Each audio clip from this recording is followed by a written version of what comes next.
all of you. So it's really nice to sort of come back and be able to share some things that I don't think I actually really talked about much, like on my year off when I was a T-37 scholar last year in Dr. Simon's lab. So for those who don't know me, my name is Nico. I'm a fourth year student. As I said, I took a year off to do research with the Dr. Simon lab and worked with in a lot of different projects, but mostly with Sankirtana's project about Optimize. And so I helped out with that. And that was about addressing like the Black maternal health crisis through patient navigation. And that was an extremely, valuable experience. And I value a lot of the time that I spent learning a little bit of, how qualitative research is done, how community, engagement is done through research. And it was a great experience. And so I wanted to thank all of you in this journey of in medical school. And then thankfully fortunately I matched here at Northwestern. So I'll be staying here in pursuit of residency in OBGYN. So I'm extremely excited about that. And that was made, possible by everyone that I worked with on my year off. But I do want to share a little bit about why this topic is important to me. So while I am fluent in English, and I personally did not face many struggles communicating with healthcare providers growing up, and even now, that was certainly not true for my parents, who were both immigrants to this country from Argentina and spoke primarily Spanish. My mom more so than my father.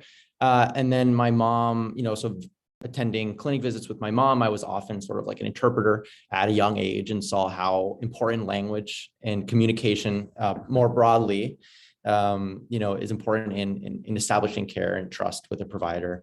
And then later when my mom became a high school Spanish teacher, I then got a little bit more interested in Spanish language education. And then becoming interested in medicine, I found how those two sort of merge.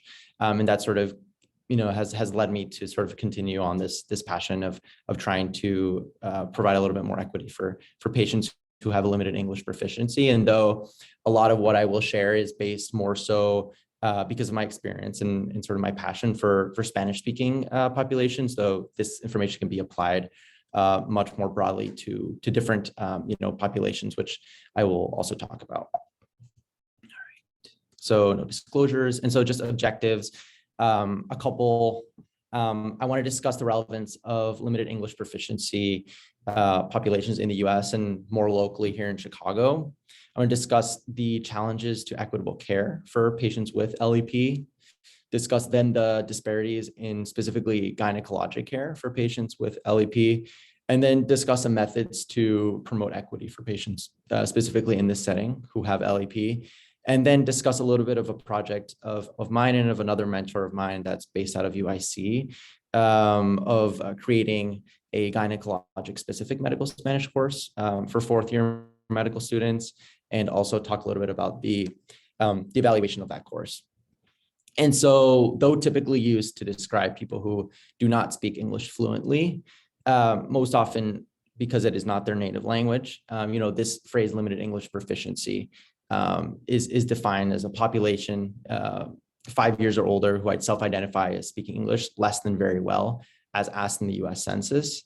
And I do want to acknowledge that patients who have limited English proficiency do not necessarily have low health literacy. Sometimes those are tied in certain populations that we see here in Chicago. Having limited English proficiency simply means that they speak another language better than they speak English, and perhaps need a little bit more attention and care to being able to communicate effectively with their provider. And so, as my mom always taught me, having an accent or getting tripped up on your words just means that you know more than one language, and just that. So there are 60 million residents in the United States that speak another language.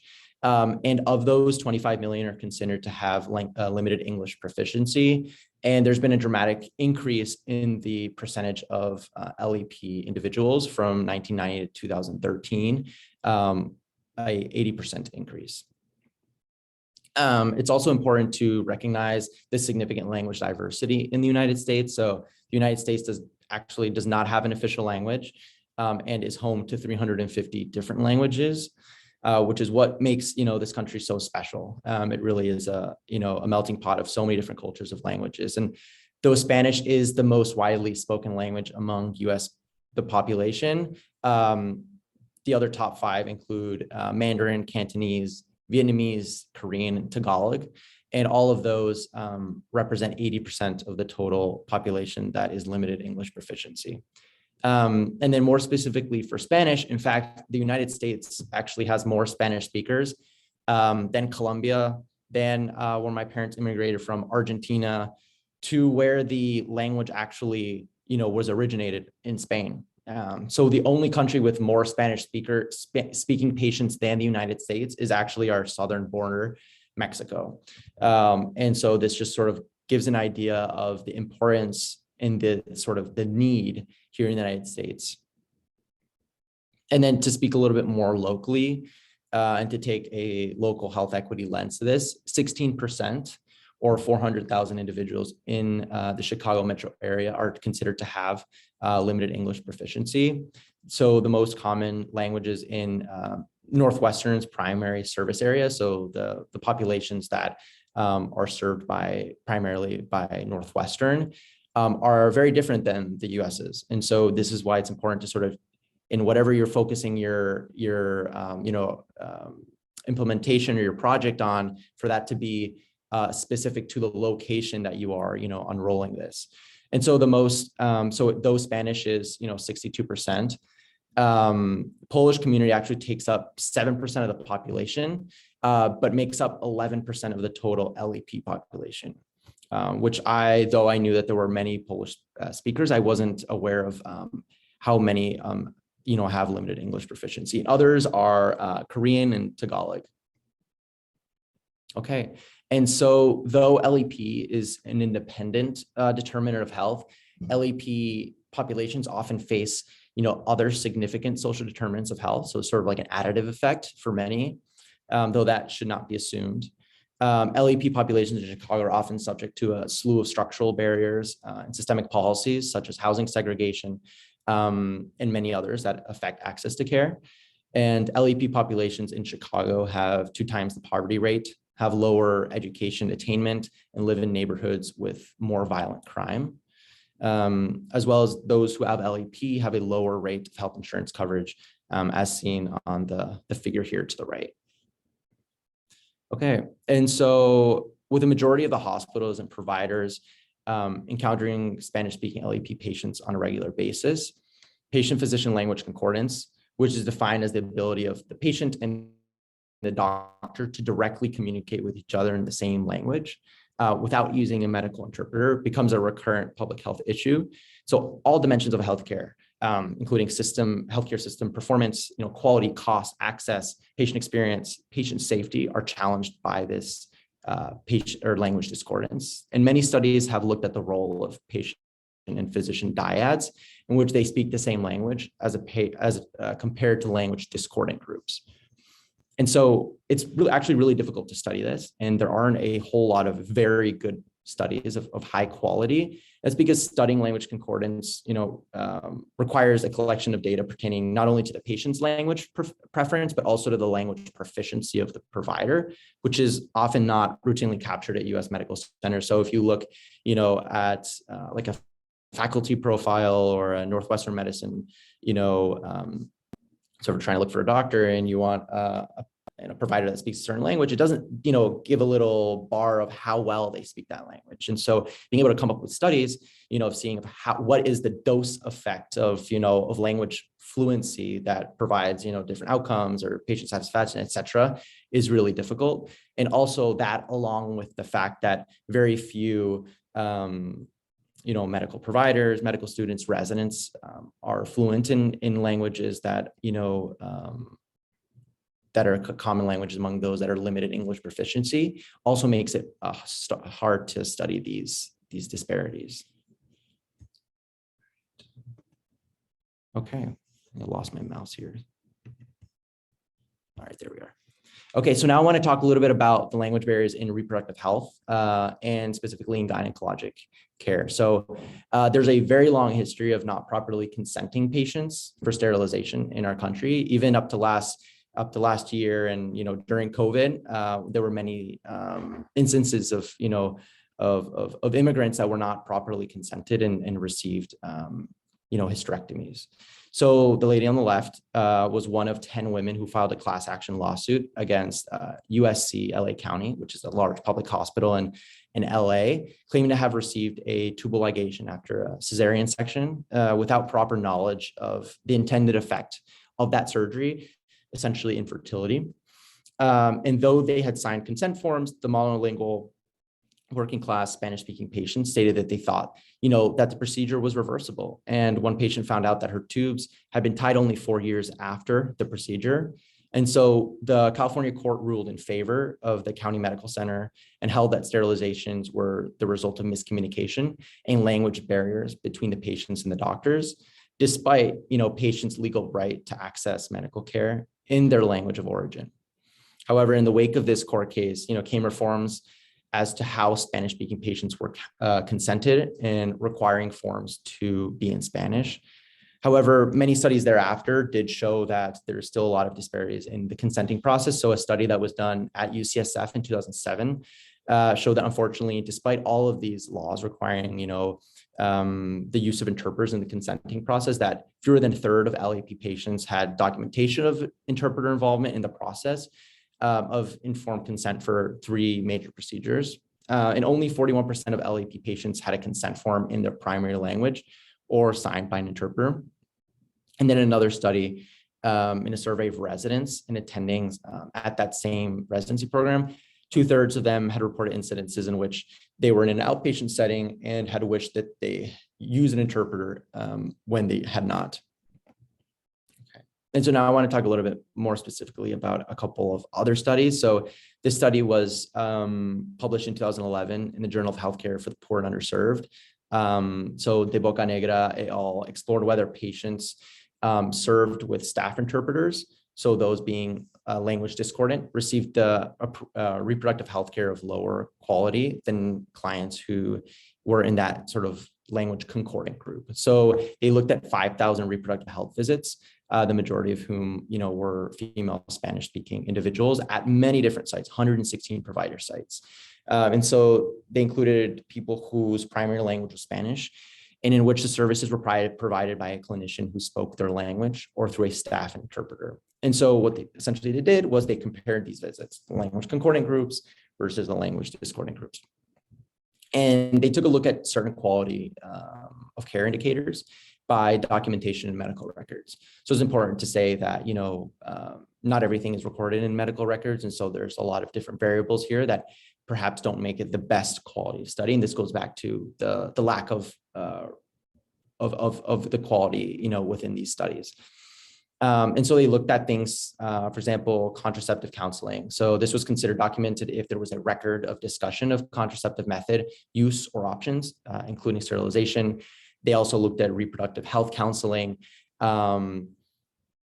non-reproductive health counseling, STI and HIV prevention counseling, as well as STI risk assessment.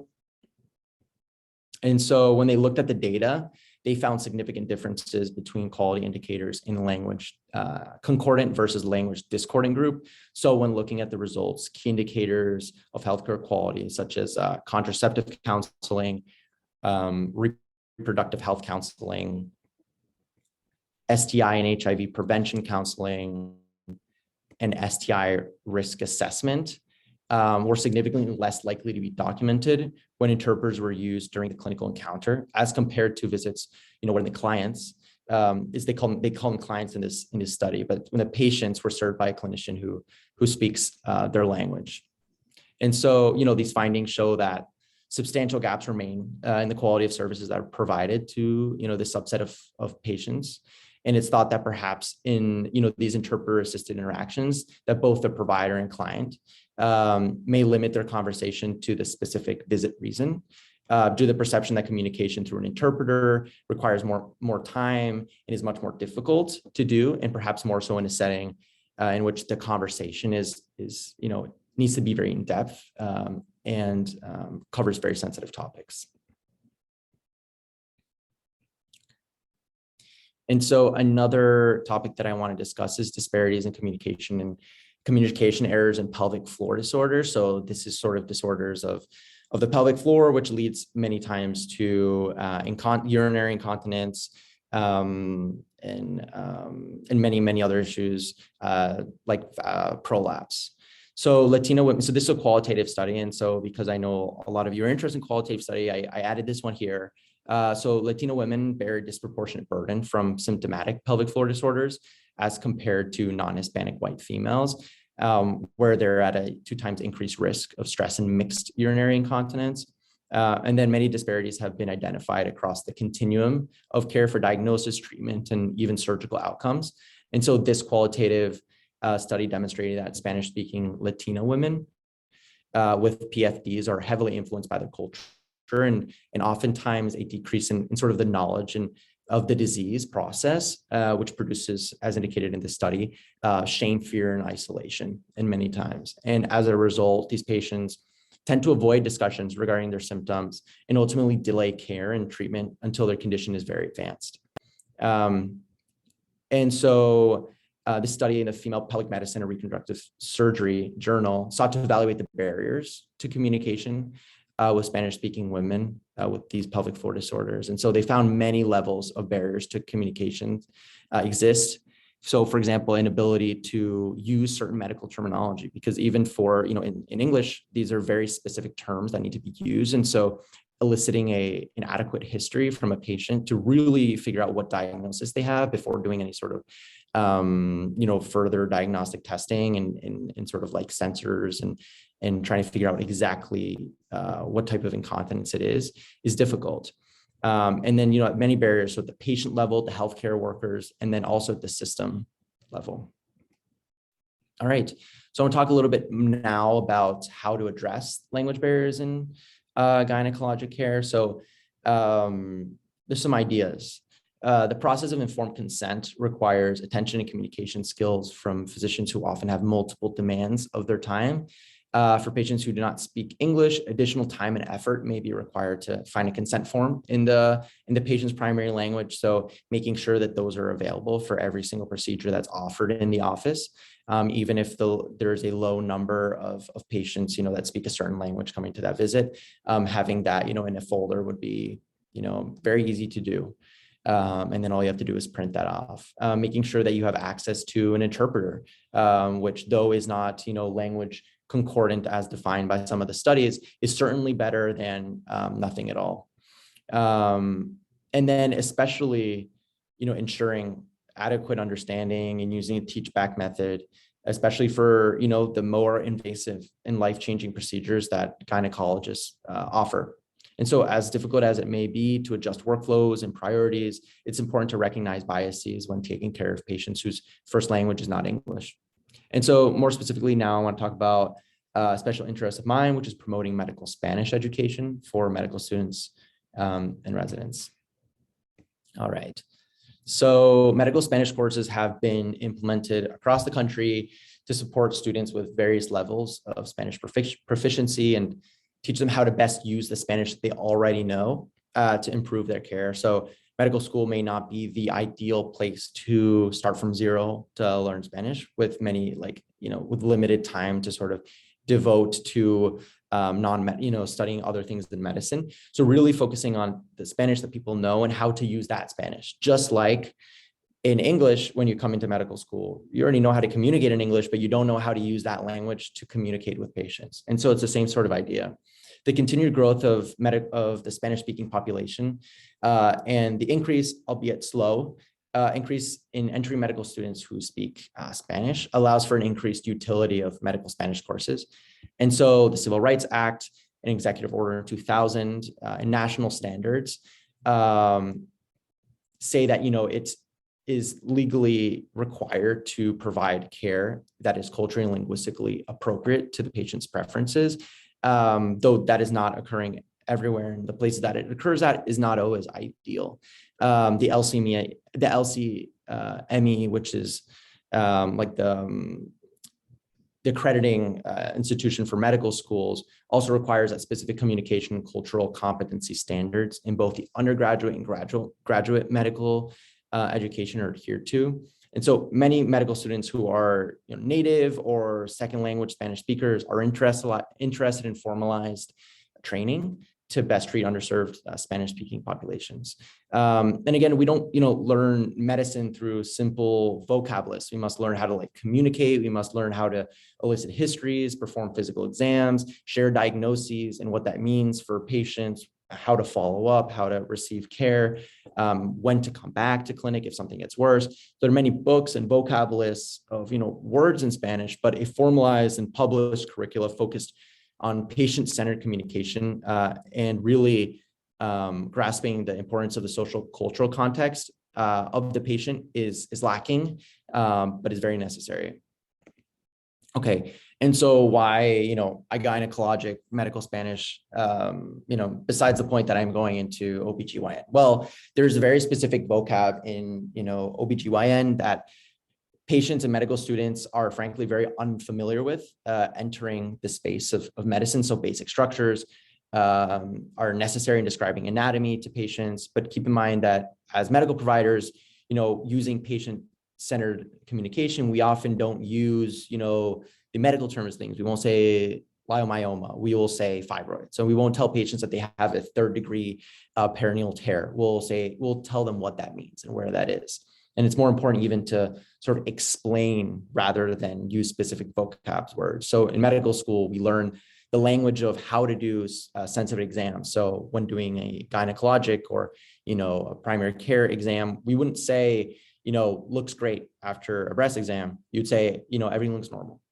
You wouldn't say, I'm going to feel your fill in the blank. You would say, you're going to feel my touch here. So these distinctions are really important. And more so in a patient who perhaps has a little bit of mistrust in the medical system, has a little bit more difficulty understanding, and has more likely additional barriers to quality and access to care. And also it's important to also embed cultural competence or components of reproductive health that can be taught in these sessions. And so with the help of the president of the National Association of Medical Spanish, Dr. Pilar Ortega, this was done before the majority of the actual teaching was done before I was involved in the project, sought out to find the utility of a medical Spanish course specific to gynecology. So the purpose of this module, which was first piloted at UIC and since here at Northwestern, was to provide a focused systems-based flexible approach to teaching and learning medical Spanish, gynecologic and genitourinary topics broadly, by integrating terminology, patient-centered communication skills, and the social cultural health context within the existing medical school curricula. So 47 fourth-year medical students were enrolled who already had intermediate Spanish skills. And this was done between 2016 and 2018. And so they underwent an 8-hour course, which included asynchronous vocab learning and case-based scenarios. So there were 2 hours of class time, 2 hours of self-study prior to class time, 2 hours of role-playing and interviewing practice after class time, and 2 hours of case and cultural activity assignments after the class time. And so the effectiveness of the module essentially was looked at by doing a pre and a post test and assessing the effectiveness, of various different scores. So a vocab score, grammar, comprehension, obtaining a sexual history, assessing a female genital exam, and also understanding different cultural impacts. So in one specifically, the LGBTQ health and unplanned pregnancies. Okay, and so results, table 1 here, most were female, non-Hispanic, and Spanish actually was not their first language. So if you look Spanish at home, Spanish spoken at home was the case for 19% of the individuals. And that does not bar them from entering in the study or trying to improve their Spanish skills, because it's not really about learning, all the vocab words, but necessarily more so how to communicate what you already know.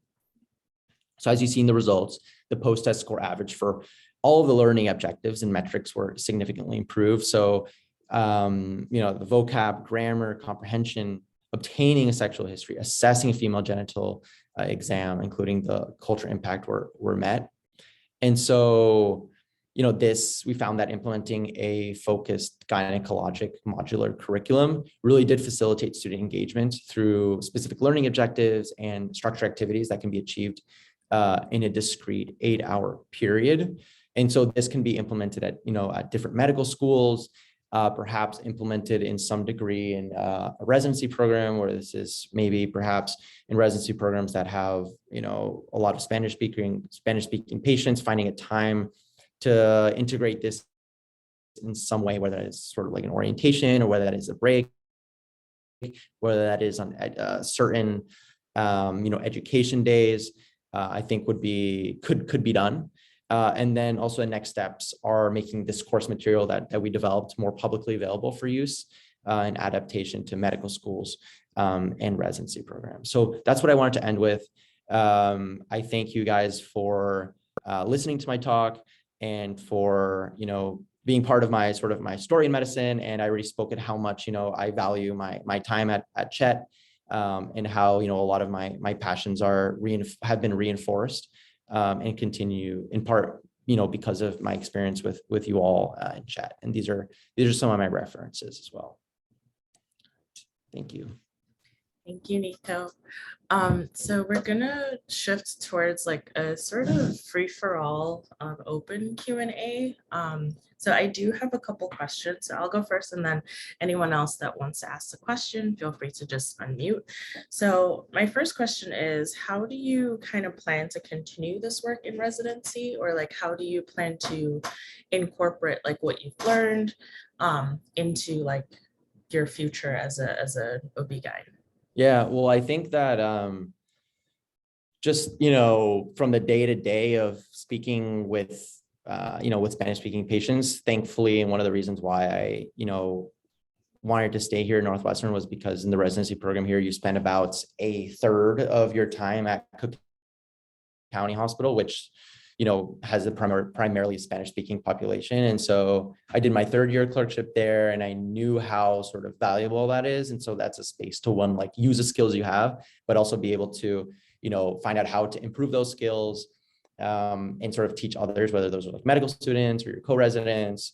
I find that everyone is very open to, learning how to say certain things. So I remember I was in like a room a year and a half ago with a very senior attending who was very, who speaks a little Spanish and was very excited to like learn a little bit more and ask me like, oh, like, how would you say this specific thing? And so I'm very glad that I'm sort of in an environment where people, don't think because of their seniority that they can't learn certain things.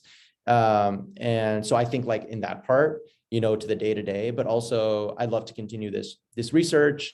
But I think more so than research, like implementation. So implementing some like proven, course curricula that works, which is certainly difficult in residency, but I think that could be done at like the residency or like also medical school level. Thank you. Does anyone else have any questions? I do.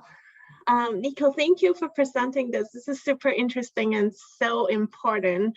I really, really enjoyed this. I'm also curious if there's any other this type of medical language training for providers in other languages. I think is so important.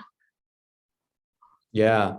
I am much more familiar with like the Spanish language component, but I do know that, so there, a lot of it is like curricular, it's online curriculums. I do know that now here at the medical school, they use, it's sort of like an opt-in medical Spanish. I think there's also a medical Mandarin sort of group here that they will often have sort of like patient simulations where those that speak, certain language will be posing as the patients. But I know that is done sort of at the like medical school level. But I'm actually not very familiar with like at the provider level, at the level of like a physician. I know that there are some nursing like programs, but I don't know of those who are like practicing attending physicians who are sort of like re-engaging into like an in-depth language course. But I think, people pick words up as they go, but it's really hard to know if like the words that you're picking up are being well received or not. I think a lot of it is trial and error, as is a lot of, medicine. But yeah, I do feel that there's like a spot for,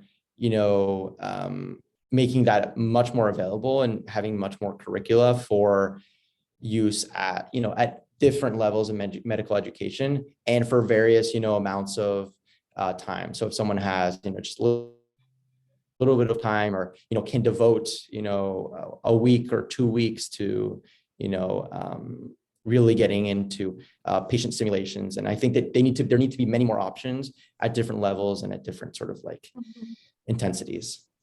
So are there other courses like the one you talked about in other specialties? So this course was done in conjunction with, so essentially it did cover a lot of different topics. So it's a 2-week course. And then for 8 hours of this course was specific to genitourinary care. And within that included gynecologic care. So they did have an MSK, a musculoskeletal and dermatologic type course. They also had an endocrinology course, among others, that were also done around the same time that this was done. This is super cool. Like, wow. Yeah. I mean, I wish there's more that we can do about this because it's so needed. And I don't think there are so many providers or even like residents and medical students, they speak a different language at home, but they don't speak it well enough to use it at the patient care level. And this is so needed. Like they really want to try, but I understand the difficulties when you don't grow up speaking or using those words. You would not know how to even hold an interaction that way. Exactly. Yeah. And I think that sort of like recognition is super important, also recognizing, someone's limitations and at what level, and, that's not been studied either. And I think it'd be extremely hard to study, but at what level of fluency, is it best to use an interpreter? They do have, like interpreter exams, like certifications, so people can be certified to be an interpreter, but the role of a medical student, of a resident, of a physician is not, to be an interpreter. Yeah. Right? It's to communicate in how you would communicate that information in that language. And so they're very different. And so some people will often get like, be interpreter certified, but that is a certain way of communicating alongside a physician and not repeating what that the provider says in a way that the patient would understand, as opposed to sort of like using how you would phrase that. Right. And I think that's why there's a difference between, like for me, there's a difference between being a navigators who speak the language than using just an interpreter. That's exactly what you explained.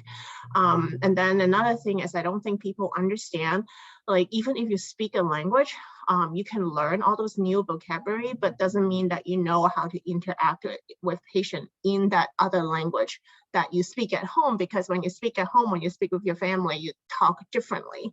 So I think a lot of people who, like if they speak fluently, they might not get this, but like for me, I can speak medically, but I cannot order food like a normal people. So like it's the other way around. Like in a medical setting, some people can speak fluently at home, but then they cannot speak to a patient in a medical setting.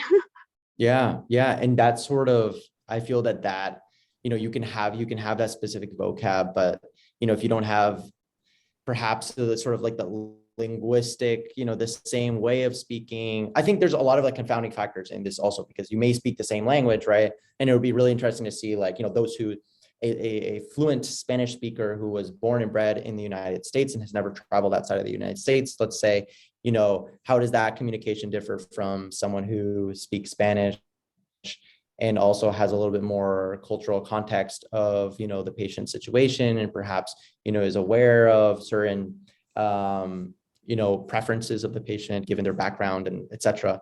And so, yeah, I think it's not only language. I think, it's language, it's culture, it's experience, it's race, ethnicity, I think a lot of that, comes into play. So I'll speak from personal experience. I find that though I'm fluent in Spanish, my parents are from Argentina. So the Spanish that I have is very different than the Spanish of many of the patients here, like in Chicago, that primarily speak, they're from Mexico. So they speak a little, they just, the way the sort of, the accent is different, and the way that I pronounce words are different than the way they pronounce words. And so there is sort of like a little bit of an othering effect, right? I'm like a white appearing Latino, which is not the most common sort of appearing Latino in the United States. And so like those differences, I think, also have an impact on like the patient interaction. They're extremely important. And I think, just because you speak the same language doesn't mean that you are going to be, a good provider, or doesn't mean that there aren't other limitations that you have. I think it's just one component. And I don't think it's the most important component of like being a physician, but I think it's like one thing that can be improved among a lot of different people. So I have a question / a comment. So I know you started alluding to this and brought it up already, but I would love to hear a little bit more of like your thoughts or advice, suggestions on this, or how it could be incorporated into like interpreter training, because it's true. Like the truth is, for example, as my experience both being an interpreter in a clinical setting versus like being an interpreter for my parents, which is what I did growing up. Being an interpreter for my parents, I have the cultural competence. I have the, how do I say it? I can modify a little bit to best translate English words that don't exactly translate to Spanish without shifting words a little bit. Versus in a clinical setting, we're trained to just specifically say what it is from English to Spanish. And I think that bringing light to that, or like attention to that, to understand that sometimes it doesn't perfectly translate from English to Spanish, and a lot of context is missed. And as much as you want to like step in as an interpreter and change it up a little bit, that unfortunately you can't do that, well, at least in certain settings. So I don't know, I think it would be really interesting to hear what you think could be done there to implement a training that does recognize that recognizes that it doesn't perfectly translate, and it's important to recognize that, so the meaning and the message and what's being tried to portray isn't completely lost to the patient. Yeah, that's a really good question. I'm like by no means, an expert on this. I'm sort of like newly sort of interested in this, and it's a passion of mine, but I'm by no means like an expert, and I don't know everything there is to know about, the different interpreter programs. And so I've never been an interpreter. I know that like from interpreter training, and something that you spoke about is sort of like maybe a little bit of the rigidity that you have and the ability for you to sort of circumvent, words, because at the end of the day, it probably is much better for the majority of patients who are Spanish speaking in perhaps certain settings, and maybe perhaps lower income individuals here in Chicago, to not say the direct translation of that word, but rather circumvent that, that word by a couple other words to get to what you're trying to say. And so, yeah, I think that's really important. And I don't know, like in getting like interpreter certified, if you need to do that, like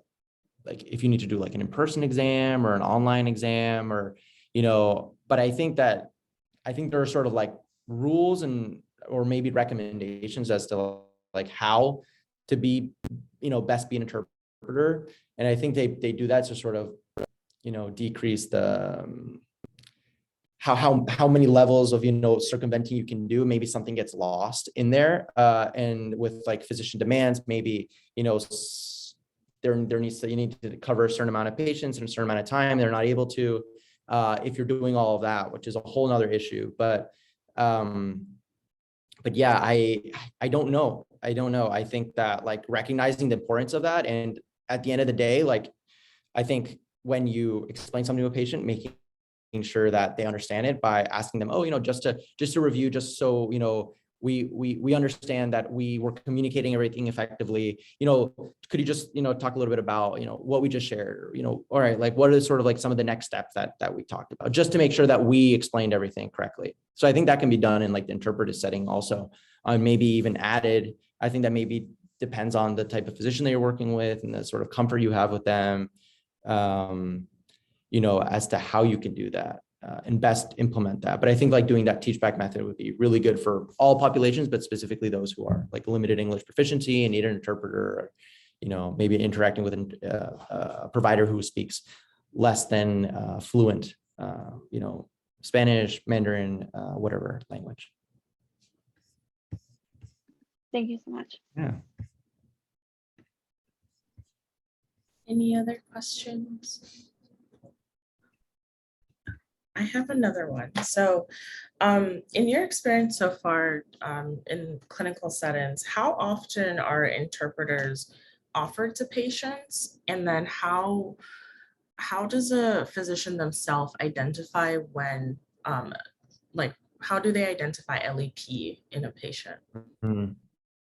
Yeah, so oftentimes, so for example, like I'm on my emergency department rotation right now. And so when patients come to check in, they will often ask if they are not already like registered into the Northwestern system.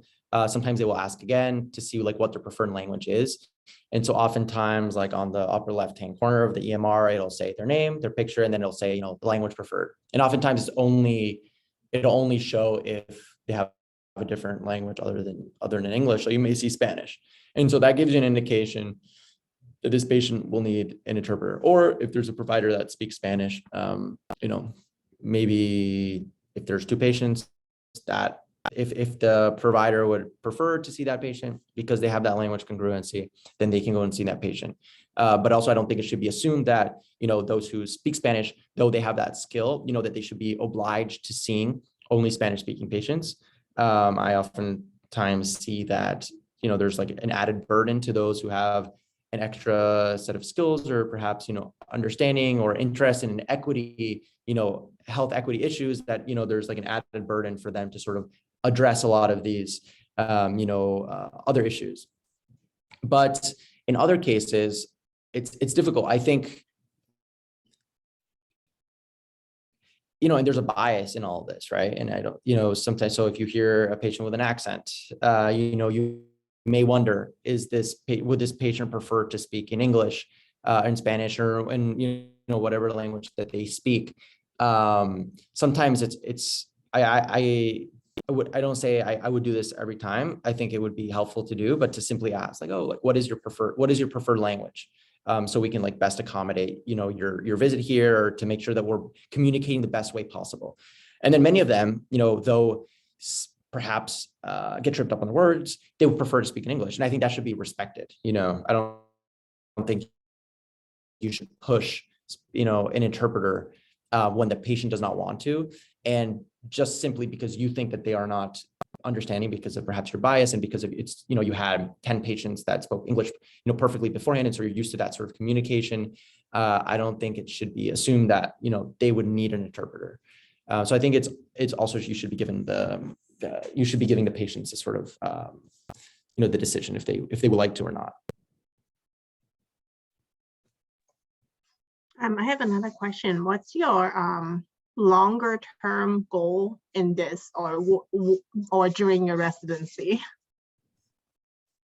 Yeah, I'm not entirely sure. I would like to see this project out. I would like to see the project sort of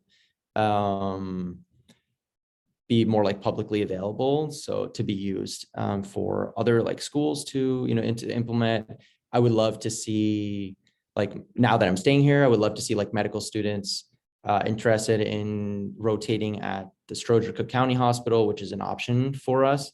Those who are interested in like improving or using the Spanish that they already know to to use in a clinical setting. And I think there's a lot of value to that, especially at the in that setting.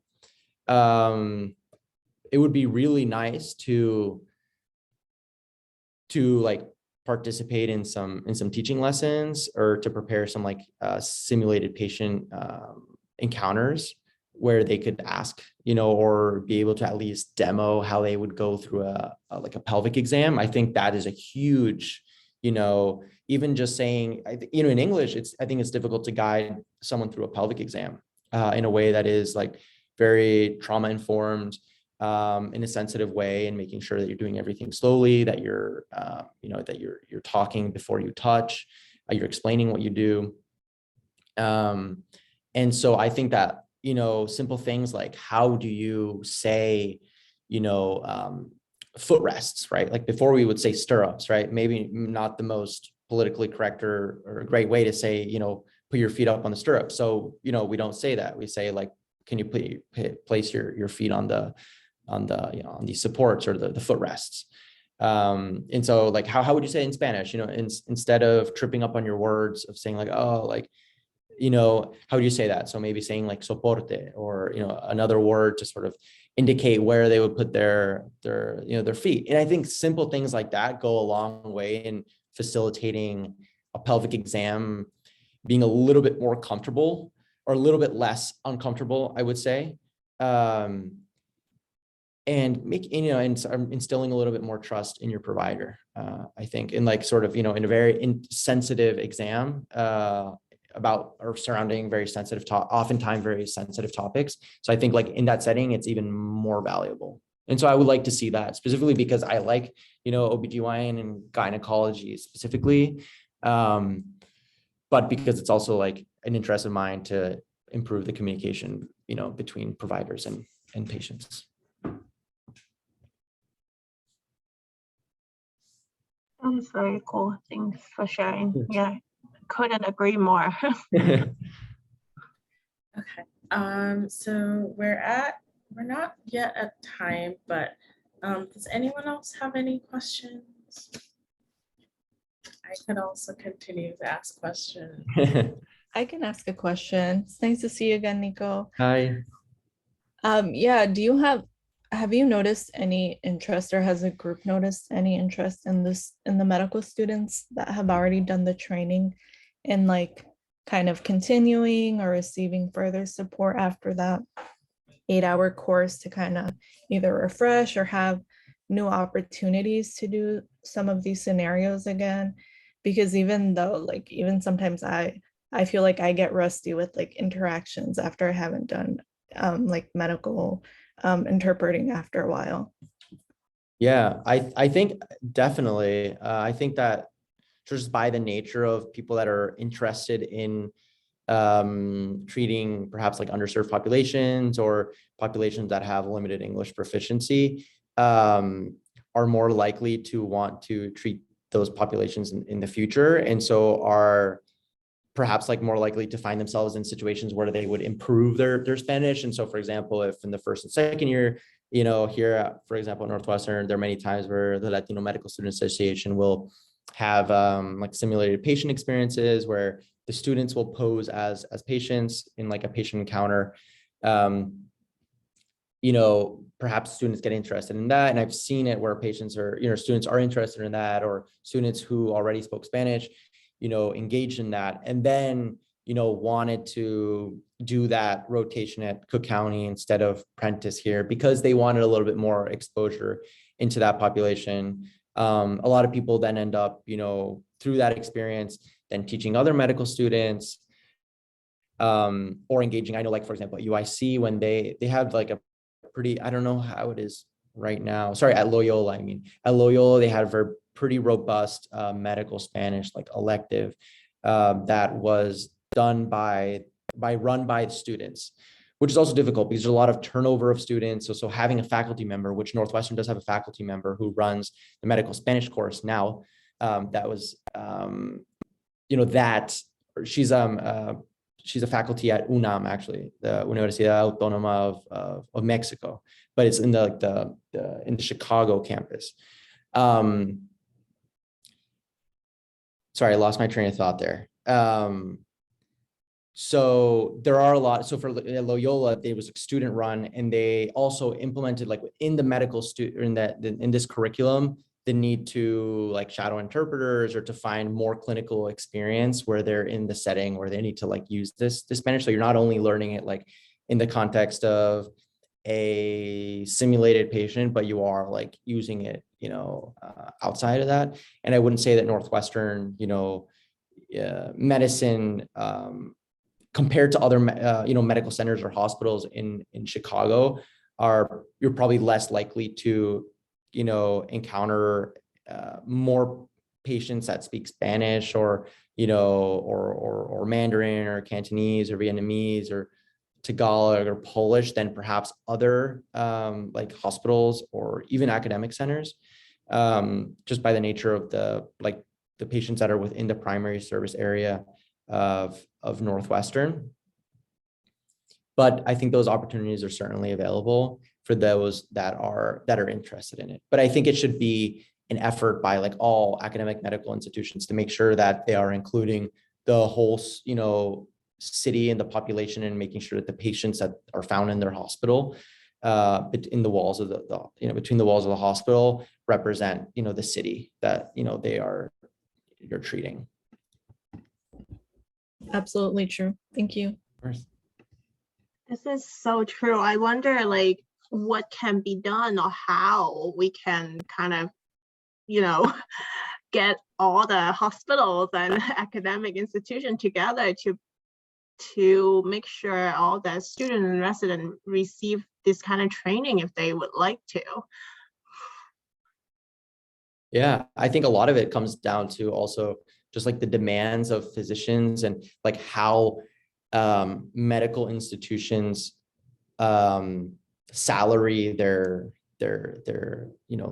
doctors. So if someone is 80% clinical and 20% like academic or research or teaching like salary for that course, if they develop a medical Spanish course, or if they want to do simulated patient encounters, that counts for that 20%.